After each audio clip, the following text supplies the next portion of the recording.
Hi guys, welcome back to my channel. I'm Lamide. The future is now.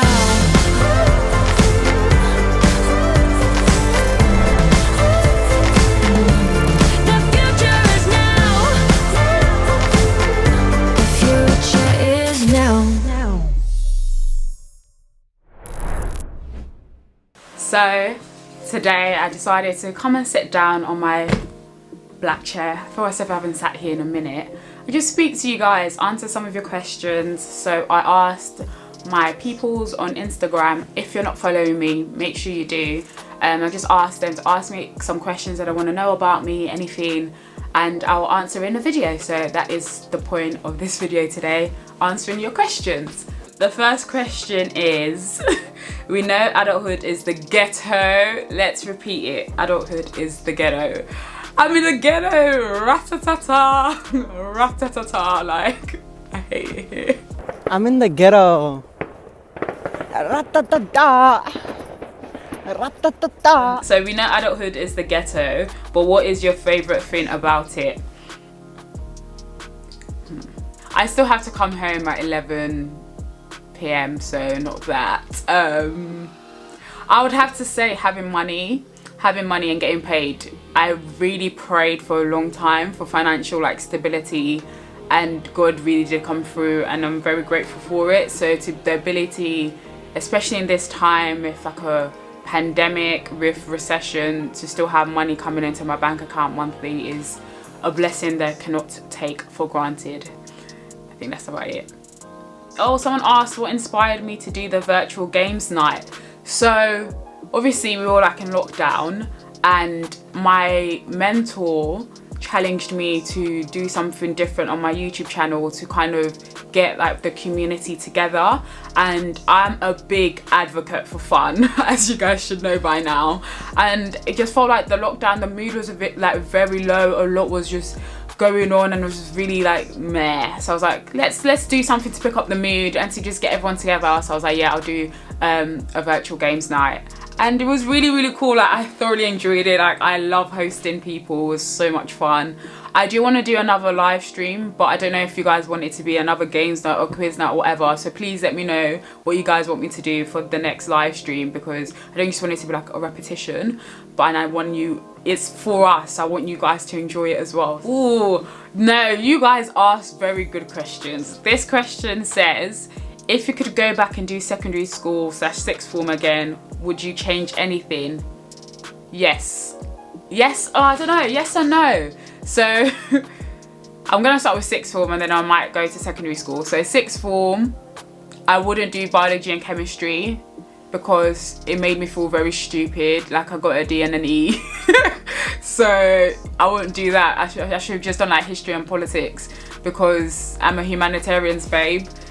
I'm a humanities babe, but I thought I was an all-rounder. I can do the sciences and the humanities. Nah, stick to one. But at the same time, biology and chemistry really did develop my character. I genuinely believe the only reason I did those subjects was for the purpose of character building, because I failed miserably. It wasn't that miserable, but I failed sha. And it taught me that you don't die when you fail. Before that, everything I did was based on my academics and me excelling in my academics. So when I failed and hit rock bottom, I don't know if I'm being dramatic, because I actually don't think I've genuinely it made me cry often. It made me very sad. Yeah, so I wouldn't do biology and chemistry. But at the same time, I'm glad I did it, because if I didn't, I wouldn't be where I am now. I wouldn't have gone to Essex. I would probably still be very much my identity will be very tied to my academic success. So I don't know if I would actually change anything. Secondary school, I would definitely not change anything. I loved it so much. secondary school was one of the best times of my life. What have I learnt this year? I have learnt a lot this year. I think the most important, I don't know. You guys are asking questions I don't know the answers to. What have I learnt this year? I've learnt so much this year, is actually unreal. I'll have to go through my journal to see all the life lessons I've learnt this year. But what have I learnt this year the first thing that comes to my mind I've learnt this year, yes, I think is the fact that genuinely life doesn't always need to be like entertaining. And that was like a very big lesson for me, because I'm a big dreamer, I'm like a big personality, so if it's not big or fun or that, I'm not about it, I don't want to do it. But that's not really life. Like, life has its moments. Some moments is just the everyday mundane stuff that you just have to keep on doing, and other moments are like big and more exciting. So yeah. Favorite clothing shop? Pull and Bear. Yeah, I was gonna say I'm becoming more of a Zara babe, but I genuinely have like 3 things from there, and I'm still on my shopping ban. So yeah, Pull and Bear, H&M, Bershka, those type of things. But the ones I probably, oh, Nasty Girl as well. I love a good Nasty Girl, but I haven't shopped there in like a year or 2. I just haven't really shopped. But yeah, Pull and Bear. Oh, this is a cute question. How are you always so happy and positive? I don't know if I'm always happy. Do you know what? I don't think I'm always happy. I think I am joyous, and that is genuinely because of my relationship with God. In his presence there is fullness of joy, and that is a word I truly stand on, because having him in me and the Holy Spirit like in me just means that there's always a reason to be happy, and I'm always able to see something to be joyous about. So I'm always happy because of God. Genuinely, it's because of God. I'm always joyous. I'm not always happy. Like, sometimes I get like sad. I get sad quite a bit. And it makes me want to cry, and I probably do cry, and then I rant to my friends and like speak about it, and then I just keep it moving. But in terms of why am I so positive, that was a conscious decision. So I realized quite early on, I think 6th form or beginning of uni, that the world is very miserable. Like, genuinely, the world is really miserable, and I didn't want to add to it. So I was just like, yeah, they already have enough negativity in the world. They don't need my own extra negativity, so I'm not going to add to it. I'm going to decide to try to see things from the other perspective, and see things from like a glass half full perspective rather than half empty. And it's a daily process of actually trying to see the good in every situation, irrespective of what the world tells you to see, or how we should be, or how you should feel. So I'm always positive, because the world really does need more positive people, and I would really want that. I really want to be that for the world. What age did you decide that you were going to be great? Year 10. Yeah, it was year 10. I remember walking through Asda after school, and I realized that there's a lot I have to offer this world, so I'm going to.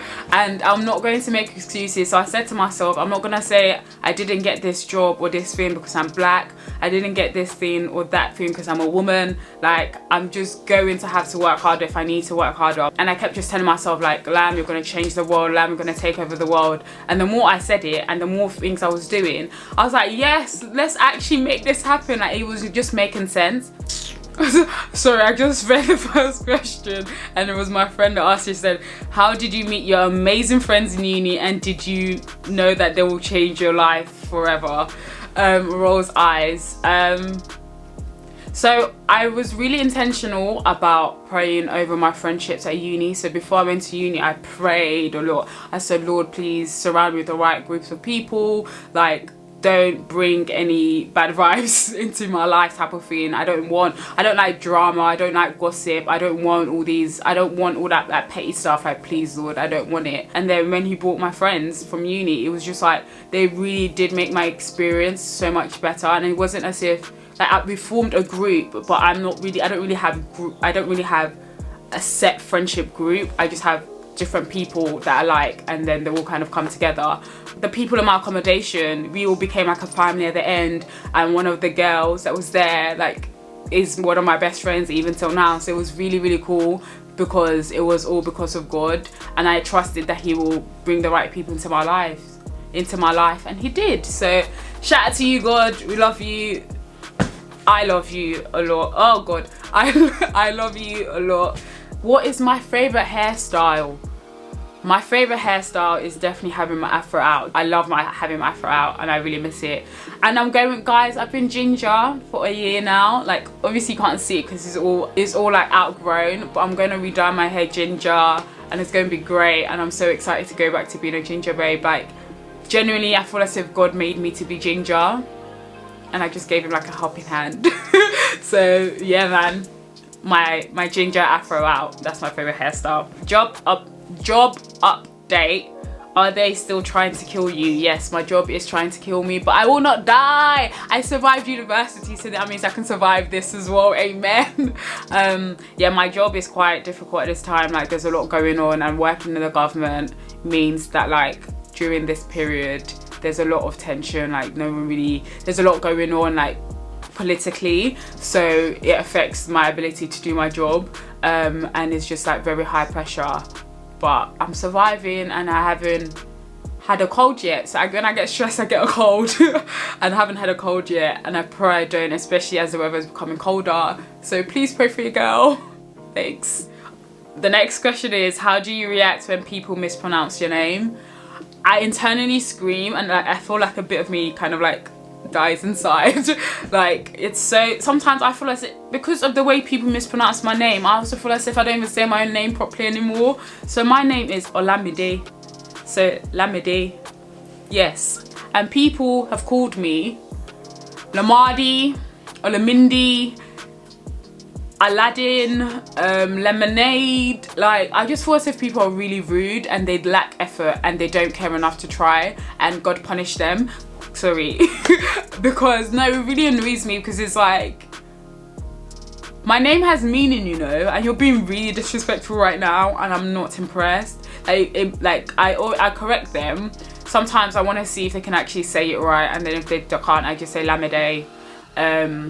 Yeah, like, I don't know. I feel as if my name isn't that hard to say. It's very phonetic. Lamide. Like, even if you have an accent, Lamide. Like, you can still. How did you get Lamadi?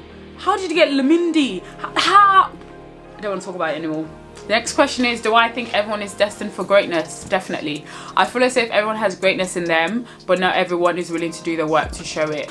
What would you say to those lacking motivation on their job hunt?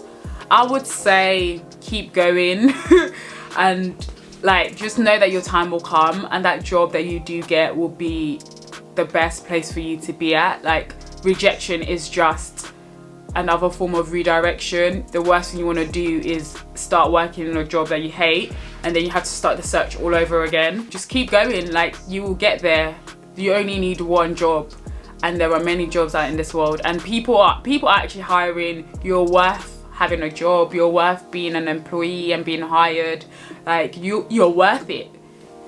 L'Oreal. Sorry. Yeah, so I just say keep going, babe. You're gonna get it. You're gonna get it, I promise ya. If I can, you can too. And just, yeah, just reflect, see where you're going wrong, get people to read over your CV, ask for feedback. But yeah, just keep going, because you will get it, I promise ya. How do you combat procrastination?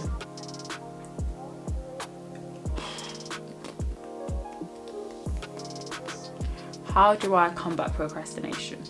I think that I realized that other people are dependent on me to do what I need to do, so I can't really be procrastinating like that, because I'm doing myself and then a disservice. I reward myself, so by me doing something I didn't necessarily want to do, I can then do something else I really wanted to do after. So like today, I can't go roller skating until I finish editing, and if I don't finish editing, I just can't go roller skating. So I also just do it. If I think about it too much, I've just wasted energy.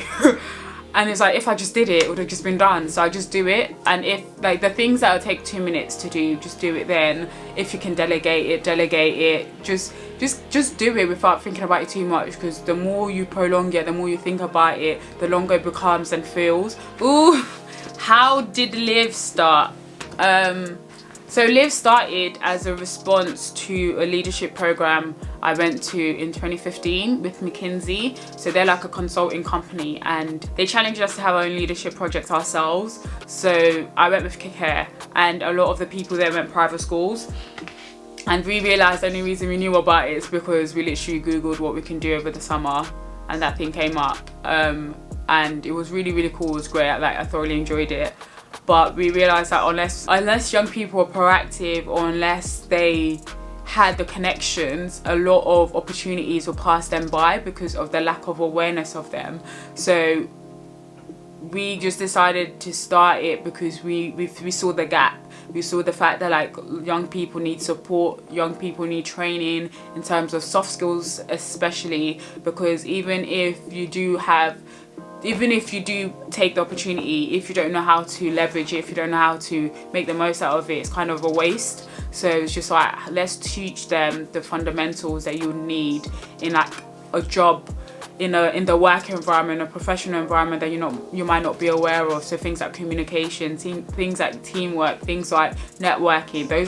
Those are like 3 key soft skills that everyone requires. So like we always go with the knowledge that you don't know what you don't know. So we're just trying to help young people know the things that they need to know, and just give them that space to feel supported and know that people truly care about them, because we really receive that from like family, from school, from church, and not many people have that, especially young people from like low socioeconomic backgrounds. So we're just trying to show that there are people out there rooting for them and truly believe in their abilities. So yeah, that's why we do live, and I thoroughly enjoy, like I truly love what I do with the young people. Like it makes me so joyous to know that I'm positively impacting their lives. My friend is so rude. Said, when did you realise you could not see? Bracket, 4 eyes. So it was in year 5. I was struggling to see the board in primary school, so they called my mum and said that you should probably take her to the opticians, and then they gave me glasses. Which is very sad because when I was in Nigeria I could see well, I didn't need glasses. But then I did like sit in front of the TV very, very much as a kid. And I tried on my parents' glasses, which they don't recommend you to do. So that's probably affected it as well. But yeah, so it was in year 5, I think I was 10. It's been a trip. I've been wearing glasses. I've been wearing glasses for like 12. That's disgusting. I've been wearing glasses for like 12 years. That's gross. I'm gonna get laser eye surgery. I really want laser eye surgery, but I need to make sure I don't ruin my eyes even further. So no, maybe I'll just pray for better eyesight, because there's nothing so hard for God to do. Yeah, but I don't mind wearing glasses. Like, I like these glasses, but I also want new ones.